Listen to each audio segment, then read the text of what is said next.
Bismillahirrahmanirrahim. Assalamualaikum warahmatullahi wabarakatuh. Pada kesempatan kali ini saya ingin menjelaskan materi tentang analisis standar kompetensi lulusan tingkat madrasah ibtidaiyah. Nah, materi ini merupakan materi dari mata kuliah yang saya ajar, yang saya ampu, yaitu mata kuliah telah kurikulum PGMI. Oke, langsung saja.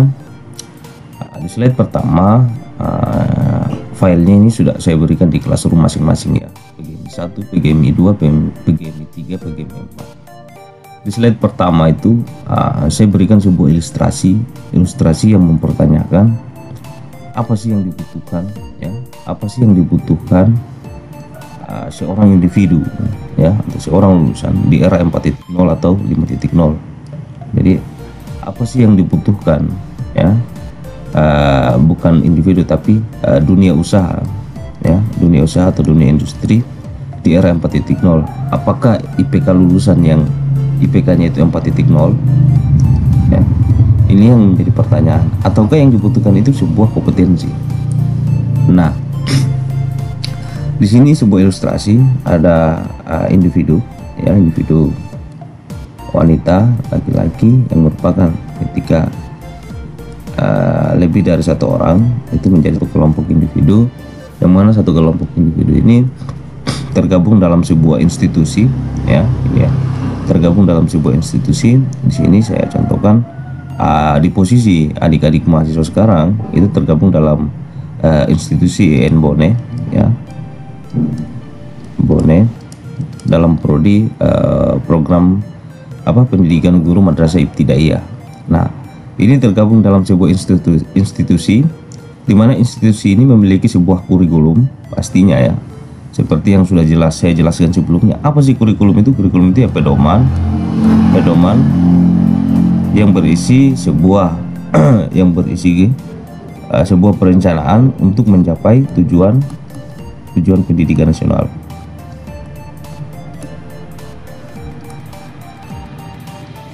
Ini jangan dilupa. Nah, kurikulum ini ya, untuk mencapai tujuan pendidikan nasional ini maka diperlukan 8 standar ya. Ada 8 standar nasional pendidikan ya.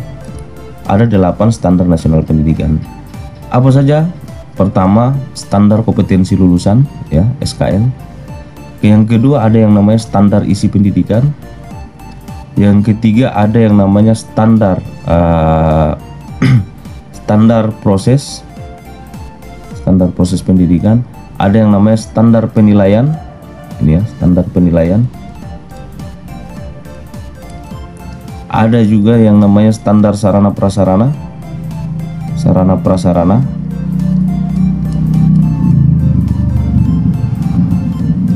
Ada yang namanya standar pembiayaan. Ada yang namanya standar pengelolaan. Ya, jadi ada 8 standar nasional pendidikan yang kemudian digunakan untuk mencapai tujuan pendidikan nasional ini. Oke. Jadi sebuah institusi itu harus memiliki sebuah kurikulum, yang mana kurikulum itu di dalamnya mengatur 8 standar nasional pendidikan ini. Tujuannya untuk apa? Ya, tujuannya agar ya kelompok individu yang tergabung di dalam instansi ini ya, mereka ketika lulus nanti mereka merupakan lulusan yang memiliki lulusan yang cakap dalam pengetahuan, cakap dalam keterampilan, cakap dalam sikapnya. Nah, ini yang diharapkan ketika seorang individu ya, ketika seorang individu keluar dari atau lulus dari sebuah instansi pendidikan. Jadi ada 3 hal, yaitu cakap dalam pengetahuannya, cakap dalam keterampilannya, cakap dalam sikapnya. Yang menjadi pertanyaan, kalau misalnya cukup cakap dalam pengetahuannya, apakah itu boleh? Jadi kalau kita lihat hubungan ketiganya ini hierarki ya. Jadi seseorang itu membutuhkan sebuah pengetahuan untuk bisa menganalisis mana yang baik dan tidak baik ya, bagaimana seharusnya dia berbuat. Ketika dia sudah memiliki pengetahuan, maka pastinya ini berdampak pada sikap individu, ya, mulai dari sikap bertanggung jawab, bagaimana kemudian dia harus percaya diri. Seseorang yang percaya diri tidak mungkin tampil begitu saja kalau tidak didasari dengan sebuah pengetahuan yang baik. Begitupun dengan keterampilan. Ini keterampilan sekarang di industri 4, di era 4.0 ini sangat dipertanyakan atau dibutuhkan sekali. Kamu bisa apa? Ya, kamu punya skill apa? Keterampilan seseorang dikatakan terampil ini bukan langsung kemudian asal terampil untuk goyang kiri kanan, bukan itu, tetapi kemudian kamu punya skill apa sih? Ya, skill ini diperoleh dari apa? Diperoleh dari dasarnya itu harus pengetahuannya matang, ya. Selain dia pengetahuannya matang, didukung juga dengan sikap yang baik, bertanggung jawab. Seorang lulusan, apalagi di dunia usaha atau dunia industri, itu tidak dibutuhkan seorang lulusan yang tidak bertanggung jawab, apalagi tidak komitmen. Maka ini menjadi penting, ya, sikap, pengetahuan. Pertama pengetahuan, kemudian sikap. Keduanya ini sangat mendukung pada aspek keterampilan ini. Nah, ketiga seorang lulusan inilah yang kemudian, ya, inilah yang kemudian perlu standar, ya, standar pendidikan nasional itu, bahwa seorang lulusan itu perlu ketiganya ini. Tidak hanya pengetahuannya saja, tidak hanya sikapnya saja, tetapi harus bahwa pengetahuannya itu harus ada, sikapnya juga harus nampak, keterampilannya apalagi. Makanya kemudian seorang guru atau dosen ini perlu jadi menilai kompetensi mahasiswanya atau kompetensi siswanya itu pada 3 ranah, yaitu pada ranah pengetahuan, keterampilan, atau sikap. Tetapi kalau kita hanya memberikan nilai A tanpa mendeskripsikan ketiga ini, maka kita tidak adil. Di mahasiswa saya tahu bahwa saya menilai ketiga ini, ya. Jadi saya tidak peduli dengan nilai A, B, C, D. Mahasiswa sudah tahu saya bermain di nilai apa. Saya tidak mengenal nilai C dan D. Ini kecuali memang mahasiswa yang sudah parah sekali. Tetapi yang saya tekankan kepada mahasiswa saya, bahwa di era kalian nanti itu sudah di era 4.0, bahkan sudah di 5.0. Di era kalian itu tidak dunia usaha, dunia industri tidak mempertanyakan ini. Tidak mempertanyakan kalian anak siapa. Tapi yang ditanyakan, kalian bisa apa? Kalian punya pengetahuan apa? Kalian punya sikap bagaimana? Kalian punya keterampilan apa? Apalagi yang ini. Nah, ini yang kemudian saya tekankan kepada mahasiswa saya, agar ini direnungkan baik-baik, sehingga pada materi ini menjadi penting. Materi tentang standar kompetensi lulusan ini menjadi penting untuk didengarkan, untuk direnungkan, bahwa sebenarnya yang menjadi pertanyaan, apakah nilai itu di era kalian nanti itu, nilai IPK dengan 4.0 ini menjadi sangat penting. Dengan hanya kalian datang, ya, 4.0, saya mengibaratkan 4.0 itu seperti ini. 4.0 itu, ya, apakah kalian mau seperti mahasiswa yang hanya 4.0? Apa itu 4.0? Datang, kemudian apa? Duduk, diam, dan dadah ini pulang. Kemudian kemudian di IPK-nya 4.0. Ini yang seperti ini di era sekarang dan di era kalian nanti ketika lulus ini sudah tidak dipakai. Yang dipakai itu nilai 4.0 yang memang selain 4.0 dia memiliki kompetensi ini. Kompetensi ketiga ini. Ini yang menjadi harus direnungkan. Saya tidak peduli. Saya bisa saja memberikan nilai kalian A semua. Tetapi saya merasa berdosa ketika kalian lulus nanti, kalian susah mendapatkan kerja. Kemudian ketika susah mendapatkan kerja, kalian menjadi individu-individu yang selalu menyalahkan pemerintah, bahwa pemerintah tidak menyediakan lapangan kerja. Bukan tidak menyediakan lapangan kerja, tetapi tanya diri sendiri, apakah kompetensi kalian sudah cakep atau belum? Yaitu cakep dalam pengetahuan, cakep dalam keterampilan, cakep dalam sikap kalian. Apakah kalian sudah mampu bersaing dengan individu yang lain di luar sana? Bersaing dalam hal kompetensi, bukan dalam membanding-bandingkan IPK. Di era nanti kalian itu sudah bermain di era 5.0. Ini sudah bermain di dalam artificial intelligence, kecerdasan buatan. Lagi-lagi kata kuncinya kecerdasan buatan. Sudah kecerdasan buatan, sistem yang bermain, robot yang bermain. Nah ini berarti kalian harus cakap di 3 aspek ini. Nah, ketiga kecakapan ini, agar individu itu cakap di 3 aspek ini, maka diberilah yang namanya ada satu standar. Tadi di penilaian di poin pertama itu standar kompetensi lulusan. Standar kompetensi lulusan ini menjadi dasar untuk bisa dikembangkan poin 2, 3, 4, 5, 6, 7, dan 8. Jadi yang poin pertama ini standar kompetensi lulusan. Standar kompetensi lulusan ini dasar dari dikembangkannya 2, 3, 4, 5, 6, 7, 8 gitu ya. Namun di kesempatan ini kita akan fokus di standar kompetensi lulusan ya, yang pada pertemuan berikutnya kita akan fokus di standar isi ya. Jadi standar kompetensi lulusan dan standar isi. Standar isi ini apa saja isinya? Ada kompetensi inti, kompetensi dasar, kemudian ada indikator. Nanti ini akan dibahas ya. Oke, sekarang kita bahas dulu standar kompetensi lulusan.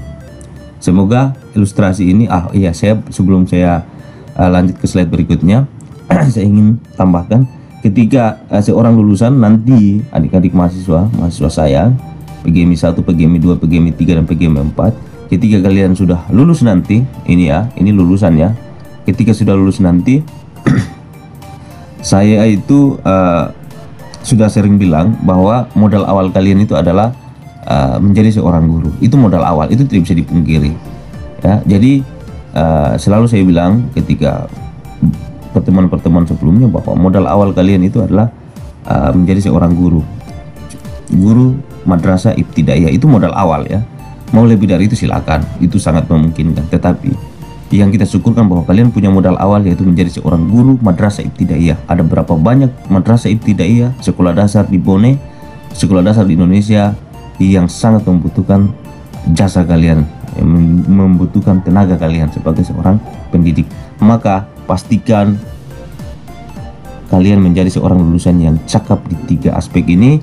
Ketika sudah selesai, maka kalian siklusnya akan terbalik, bukan dari sini masuk ke sini ya, kemudian ke sini, tetapi pada akhirnya nanti kalian menjadi lulusan, maka siklusnya akan terbalik, dari sini akan masuk ke institusi apa? Yaitu madrasah ibtidaiyah atau sekolah dasar.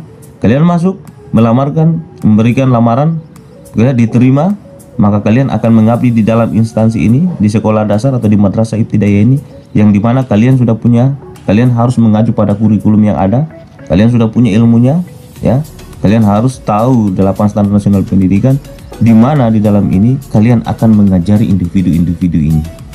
Tetapi posisi kalian adalah sekarang seperti ini, seorang mahasiswa yang belajar tentang telaah kurikulum, yang sekarang belajar tentang materi analisis standar nasional, standar kompetensi lulusan ya, yang kemudian nanti kalian akan terlahir sebagai lulusan-lulusan yang cakap dalam pengetahuan, yaitu cakap dalam pengetahuan tentang standar kompetensi lulusan materi hari ini, terampil dalam berkomunikasi, sikapnya bertanggung jawab, dan lain sebagainya. Nah, pada akhirnya siklus itu akan terbalik, kalian yang akan menjadi seorang pengajar yang mengajari individu-individu ini. Gitu ya. Saya lanjutkan. Nah, apa sih standar kompetensi lulusan itu? Ya, biasa orang menyingkatnya sekarang. Apa sih standar kompetensi lulusan itu? Ya, di sini berdasarkan peraturan Menteri Kementerian Pendidikan dan Kebudayaan nomor 20 tahun 2016, bahwa standar kompetensi lulusan adalah kriteria mengenai kualifikasi kemampuan lulusan yang mencakup sikap, pengetahuan, dan keterampilan. Jadi 3 aspek itu aja ya. Jadi kriteria mengenai kualifikasi. Apa itu kualifikasi? Kualifikasi adalah ya, keahlian yang diperlukan untuk melakukan sesuatu, atau juga dalam definisi lain yaitu hal-hal yang dipersyaratkan ya, baik secara akademis, teknis, untuk mengisi jenjang tertentu. Misalnya kalian ingin mengisi jadi seorang guru MI. Untuk bisa menjadi seorang guru MI ini ada syaratnya. ya. Ada syarat-syarat, ada hal-hal. Pertama, harus punya ijazah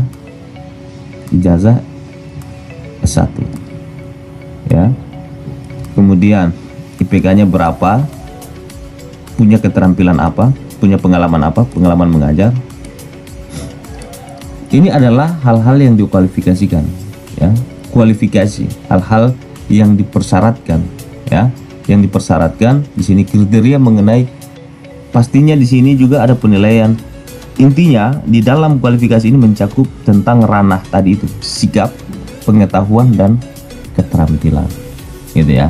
Jadi kualifikasi itu hal-hal yang dipersyaratkan atau keahlian yang diperlukan, ya, yang diperlukan untuk melakukan sesuatu, atau hal-hal yang dipersyaratkan untuk menduduki jabatan tertentu atau jenjang tertentu ini, gitu ya. Itu kualifikasi. Yang kedua, kualifikasi, oleh karena itu kualifikasi kemampuan lulusan adalah hal-hal yang diperlukan atau dipersyaratkan oleh lulusan yang mencakup sikap, pengetahuan, dan keterampilan untuk melakukan atau mengisi jenjang tertentu. Seperti tadi contohnya, ya, mau mengisi jabatan guru madrasah ibtidaiyah, ya, maka ada hal-hal yang harus dipenuhi. Pasti sekolah akan memberikan hal-hal atau hal-hal yang dipersyaratkannya. Terus yang ketiga, ini tujuan, ya. Apa sih tujuan SKL itu? Jadi SKL itu digunakan sebagai acuan seperti tadi itu, pengembangan standar isi, proses, penilaian, ya, pendidik dan tenaga kependidikan, sarana prasarana, ya, sarana prasarana, pengelolaan, dan pembiayaan. Jadi yang 8 standar pendidikan. Jadi SKL itu merupakan dasar untuk acuan untuk yang 7 standar pendidikan nasional lainnya.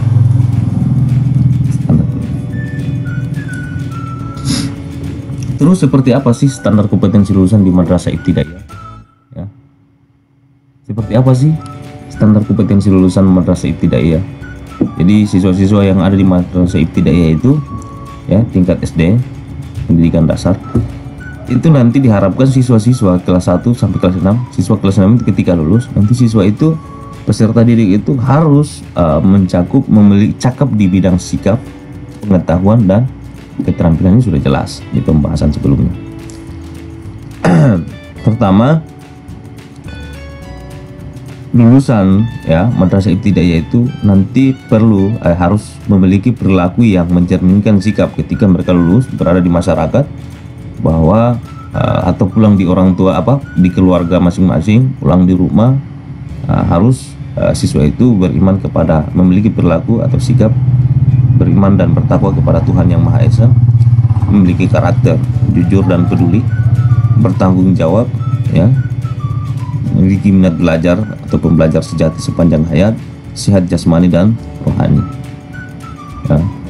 Ini nanti akan di breakdown, akan dirincikan di slide berikutnya, karena di sini ada sikap keagamaan atau religiusitas, spiritual, ada juga sikap sosial.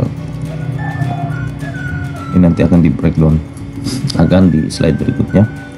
Kemudian lulusan madrasah ibtidaiyah, siswa madrasah ibtidaiyah juga itu, mereka ketika lulus nanti memiliki pengetahuan yang apa? Pastinya pengetahuan yang dimensinya itu dimensi pengetahuan faktual, konseptual, prosedural, dan metakognitif pada tingkat dasar berkenaan dengan ilmu pengetahuan, teknologi, seni, dan budaya. Jadi siswa SD itu, siswa madrasah ibtidaiyah itu, dalam hal dimensi pengetahuan dipastikan bahwa mereka sudah cukup dalam dimensi pengetahuan faktualnya, konseptualnya, proseduralnya, metakognitifnya. Nah, untuk penjelasan ini ada di slide berikutnya. Saya akan jelaskan apa sih sebenarnya dimensi faktual itu, contohnya seperti apa, konseptual itu seperti apa, prosedural itu seperti apa, metakognitif seperti apa. Terus dimensi keterampilan. Nah, dimensi keterampilan nanti siswa dituntut bagaimana mereka ketika selesai itu, siswa itu kreatif, ya, kreatif, kemudian produktif, kritis, mandiri, kolaboratif, dan komunikatif menggunakan bahasa yang sederhana, mudah dimengerti, ya. Nah, apa sih indikator-indikator semua ini? Nah, saya akan jelaskan di slide berikutnya. Kita masih bingung dengan dimensi sikap ya, tadi. Nah, sekarang dimensi sikap itu tadi yang saya paparkan di slide ini, yang ada 5 poin ini di breakdown menjadi 2 sikap, yaitu ada yang sikap berkaitan dengan keagamaan atau spiritual, ada yang sikap sosial. Yang sikap berkaitan dengan keagamaan atau spiritual tentunya seperti ya tadi tuh, beriman kepada Tuhan Yang Maha Esa, bertakwa kepada Tuhan Yang Maha Esa. Jadi kaitannya dengan Tuhan Yang Maha Esa. Sholat 5 waktu ya, sholat ketika waktu zuhur langsung sholat ya. Ini menjadi penilaian seorang guru terhadap siswa berkenaan dengan sikap siswa itu terhadap keagamaan atau spiritualnya. Sikap sosialnya seperti apa ya? Memiliki karakter jujur ya, jujur, peduli pada temannya, bertanggung jawab terhadap tugasnya. Nah, ini menjadi indikator-indikator penilaian yang digunakan oleh guru untuk menilai ranah sikap sosial siswa atau peserta didik. Terus bagaimana dengan dimensi pengetahuan yang tadi terkait dengan faktual, konseptual, prosedural, metakognitif.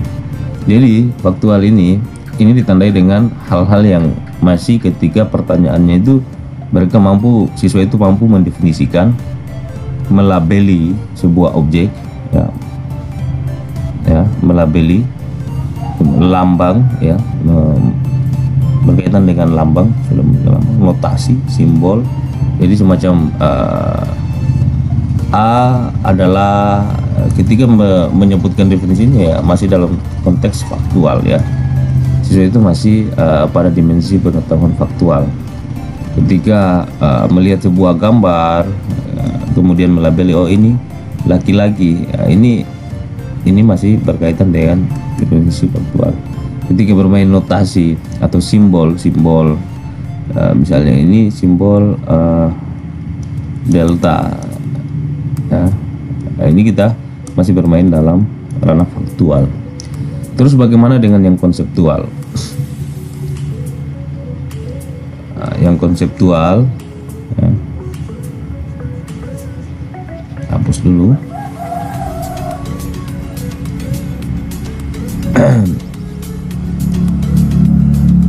Terus bagaimana dengan yang konseptual? Konseptual itu berkaitan dengan bagaimana mengklasifikasikan, mengkategorikan. Misalnya ada A ya, A1, A2, B1, B2, kemudian C4, C5. Ini bisa diklasifikasikan bahwa ini masuk dalam aspek A, ini masuk dalam aspek B, ini masuk dalam aspek C. Jadi kemampuan kita membuat klasifikasi ya. Ini masuk dalam jadi memilih informasi kemudian dikategorikan atau diklasifikasikan ya. Berarti siswa itu sudah masuk dalam dimensi pengetahuan konseptual. Terus bagaimana dengan prosedural? Prosedural ini ketika siswa itu dalam menyelesaikan masalah menggunakan proses atau langkah-langkah. Misalnya coba buktikan bahwa 2 kali 3 ditambah 2 itu sama dengan misalnya 2 kali 3 tambah 2 itu nilainya berapa. Jadi itu pertama melakukan dulu melumpuhkan ini, langkah 1 itu harus ini kali dulu 6, langkah kedua ketika dikalikan kemudian baru dijumlah. Nah ini adalah proses atau kemampuan prosedural ya, sudah masuk dalam dimensi prosedural, proses atau langkah-langkah dalam menyelesaikan masalah. Kemudian metakognitif yaitu memonitor ya, mengawasi, merencanakan, mengevaluasi. Jadi misalnya seorang individu siswa itu ketika menyelesaikan tugas atau habis mengikuti kegiatan proses belajar menjalankan kelas, siswa itu mampu mengevaluasi diri, bertanya di mana kelemahan, kekuatan, saya lemah di mana tadi dalam pembelajaran atau proses pembelajaran tadi, atau setelah melakukan tugas bisa melakukan refleksi. Ini kita masuk dalam ranah metakognitif. Tetapi biasa seorang siswa itu kelas 1, tetapi ini berdasarkan tingkatan yang tidak bisa dipukul rata di kelas 1, 2 ini bisa dilakukan semua. Tetapi ini dikaitkan dengan dengan kelas, misalnya tingkat madrasah ibtidaiyah misalnya faktual ya biasa kita bermain di kelas 1, kelas 2, ini mainnya di level faktual. Ini nanti terkait dengan tingkatan kelasnya. Yang semua ini pastinya muaranya yaitu harus berkaitan dengan, nanti dikaitkan atau diintegrasikan dengan ilmu pengetahuan ya, teknologi, seni dan budaya. Nanti dilihat, kita akan bahas di standar isi di pertemuan berikutnya tentang materi atau mata pelajaran yang ada di madrasah ibtidaiyah atau di sekolah dasar. Terus bagaimana dengan dimensi keterampilan? Apa sih indikator kreatif itu? Pertama, kreatif itu individu itu menghasilkan produk, menghasilkan ide atau menghasilkan sesuatu yang baru ya, misalnya argumentasi atau apa ya, solusi-solusi yang baru ya, atau produk yang baru, sesuatu yang baru atau produk, menghasilkan produk itu dikatakan kreatif. Misalnya output dari atau biasa yang sering kita lakukan menghasilkan satu karya berupa ringkasan yang menarik, itu adalah hasil produk yang dimana di dalamnya ada ide-ide mahasiswa ketika setelah membaca memiliki ide ya, itu bisa masuk dalam ranah kreatif ya, kreatif menghasilkan produk atau ide. Nah atau tidak ini kita kan nanti pada sampai di pertemuan 16 itu nanti pada mahasiswa itu harus mengumpulkan satu laporan ya, laporan tentang hasil analisis standar hasil analisis standar kompetensi lulusan, kompetensi inti dan kompetensi dasar. Nah, laporan itu adalah karya yang kemudian dari ide atau produk ya masing-masing mahasiswa. Inilah kreatif ya. Terus kritis itu seperti apa?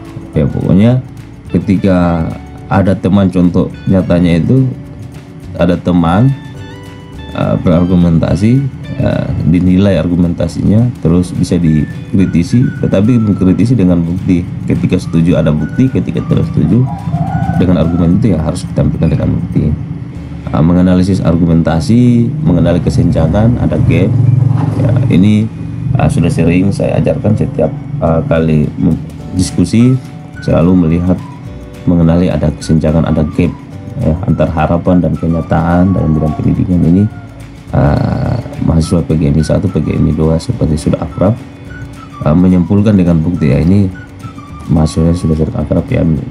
Tujuannya saya menjadikan lulusan atau mahasiswa saya itu ya mahasiswa yang kritis, kreatif dan kritis. Produktif ya produktif itu keaktifan berbicara, aktif berbicara, berargumen, aktif menulis atau mencatat. Tetapi yang aktif berbicara bukan berarti semuanya kemudian kritis dan apa. Ini kritis ada indikator-indikatornya, yaitu ketika berargumen ya harus ada bukti, menilai, mengkritisi harus ada bukti.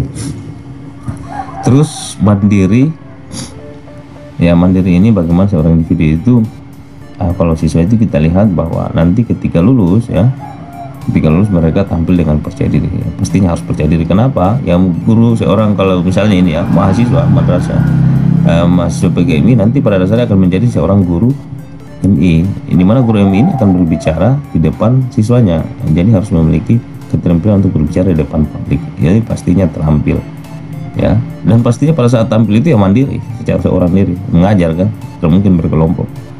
Tampil dengan penuh tanggung jawab ya, ini pastinya. Kolaboratif bahwa kita itu seorang individu itu harus mampu bekerja sama dengan teman kelompoknya, kemudian solid dalam menyelesaikan masalah ya, satu suara ya, kompak. Kemudian komunikatif, mampu berkomunikasi dengan teman yang menggunakan bahasa yang sederhana, mudah dimengerti ya. Pastinya kalau komunikatif itu tidak putar kiri kanan, tetapi langsung what the point, apa poinnya, apa intinya, dan itu mudah dimengerti oleh si penerima informasi. Oke, terus apa yang perlu kami lakukan? Nah, dari informasi tadi, pada dasarnya nanti pada akhirnya di pertemuan 16 seperti sudah dalam kontrak perkuliahan bahwa nanti di pertemuan 16 akan saya minta semua mahasiswa untuk mengumpulkan satu laporan ya, laporan hasil analisis ya, standar kompetensi lulusan, kompetensi isi, kompetensi dasar ya, dan indikator ya, dari setiap mata pelajaran, di mana di dalam laporan itu ada yang namanya pendahuluan. Nanti saya buatkan templatenya ya, nanti templatenya pasti ada pendahuluan ya, pendahuluan. Nanti di sini IC-nya itu pendahuluan mulai dari apa, definisi SKL ya, SKL sudah dijelaskan tadi. Ada juga file-file referensi, definisi kompetensi inti, definisi kompetensi dasar, definisi indikator. Nanti kemudian masuk di hasil analisis. Hasil analisis itu nanti ada satu tabel yang dimana di sini ada SKL ya, ada SKL, ada kompetensi inti, ada kompetensi dasar, ada indikator. Ini di mata pelajaran tertentu. Nah, ini templatenya akan saya bagikan di pertemuan berikutnya setelah selesai membahas materi tentang kompetensi inti. Jadi di sini setiap pertemuan apa yang informasi yang peroleh dari penjelasan saya silakan diisi standar kompetensi lulusannya apa. Kemudian di pertemuan berikutnya kompetensi intinya apa saja silakan diisi. Yang pada akhirnya dari penjelasan itu ketika di pertemuan 16 sudah siap menjadi satu laporan, tinggal dirapikan, kemudian dikumpulkan, saya akan nilai, maka itulah nilai ujian akhir semester setiap mahasiswa. Untuk masalah definisi ya, referensinya sudah ada, silakan dikembangkan. Kalian sudah tahu apa yang saya inginkan, mahasiswa saya sudah tahu. Yang jelas untuk referensinya silakan cari, tapi jangan cari di Blogspot dan lain sebagainya, di WordPress dan lain sebagainya, tetapi cari referensi yang ada di Google Cintikia ya. Ini Google-nya para akademisi, Google-nya mahasiswa. Oke, cukup sekian penjelasan dari saya. Jika ada pertanyaan, ada yang tidak dimengerti, silakan berikan komentar silakan tinggalkan komentar di kolom komentar di Classroom masing-masing ya, di Google Classroom masing-masing. Jangan di WA, tetapi tinggalkan komentar di Google Classroom masing-masing. Oke. Terima kasih. Sebelum saya tutup, ini ada satu kutipan, yaitu bahwa dari penjelasan tentang standar kompetensi lulusan itu menyadarkan kita bahwa betapa pentingnya penguasaan kompetensi dibandingkan hanya sebuah nilai yang tertulis di ijazah tetapi tidak bisa dipertanggungjawabkan.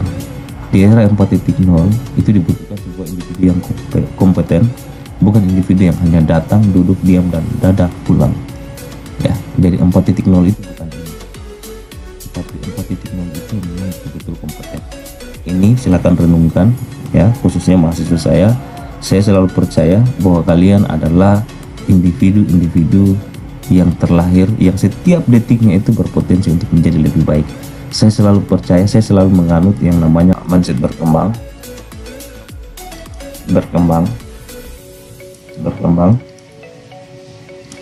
dimana setiap anak itu setiap detiknya berpotensi untuk menjadi lebih baik. Yang seorang anak petani bukan berarti bahwa ketika dia terlahir dari seorang petani, seorang anak petani, maka kemudian dia harus menjadi petani. Saya rasa tidak demikian, itu karena itu adalah mindset yang tetap ya. Saya percaya bahwa individu itu adalah mindset yang berkembang. Mereka dilahirkan di dunia untuk menjadi individu-individu yang menebarkan kebaikan. Jadi setiap detik itu berpotensi untuk menjadi lebih baik ya. Sehingga ketika saya bertemu teman-teman saya, dosen, saya selalu katakan bahwa mahasiswa saya adalah mahasiswa yang unggul, mahasiswa saya adalah mahasiswa yang kompeten. Jadi untuk mahasiswa saya selalu percaya kalian. Jadi tolong jaga kepercayaan, belajar dengan baik ya. Jadilah mahasiswa yang betul-betul kompeten. Saya kalau di luar selalu membanggakan kalian bahwa mahasiswa saya seperti ini. Oke, terima kasih. Saya akhiri. Assalamualaikum warahmatullahi wabarakatuh.